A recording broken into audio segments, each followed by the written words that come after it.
Il faudra 10 bonnes minutes aux Sochaliens pour entrer véritablement dans le match, si bien que c'est Laval qui va porter le danger par 3 fois dans le camp adverse, sous la conduite du numéro 10, l'ex-niçois Schauch, qui oblige une première fois Péterins à intervenir.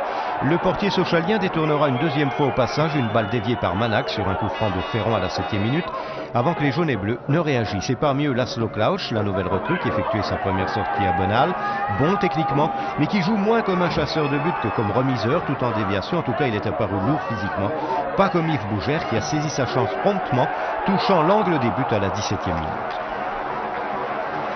Oui, eh bien, la route risque d'être longue, mais il faut persévérer. Ichoua a donné à Chintreuil, bon centre remisé, Maurice fait bonne garde sur la ligne adverse. De leur côté, les Mayennais pratiquaient le contre à merveille. Ulrich Le Pen en a donné une belle démonstration sur l'aile gauche, profitant de la moindre brèche et obligeant ici Péterins à renvoyer des 2 points. Il faudra donc attendre la 53e minute pour voir les Sochaliens ouvrir le score, suite à un énorme cafouillage devant les buts. Boniface alerte Bernard Bouger au 2e poteau et le Sochalien, un peu comme au billard, suite au double renvoi de Ferron et de Gardier contré, marque en dernier lieu le but tant attendu. Les Lavallois en voulaient hier soir, ils repartaient de plus belle. Et sur ce centre, Péterins doit dégager du point sur Clément, l'ex-Sochalien qui saisit sa chance. Ouf!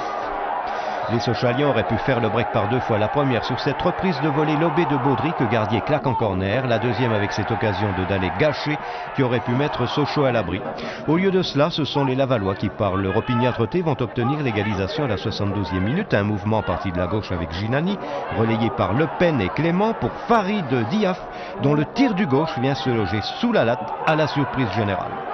Silence dans les travées de Bonal où l'on mesure l'étendue de cette mauvaise opération, 2 points de perdus par rapport à Lille qui a maintenant un match d'avance, et un malheur n'arrivant jamais seul, Glauch a été blessé au genou, vraisemblablement à un ménisque. On saura demain s'il sera indisponible ou non.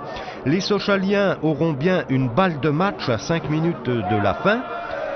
D'aller pour Bernard Bougère, mais encore une fois, c'est la barre qui détourne. Il y a des soirs comme ça où ça ne veut pas sourire.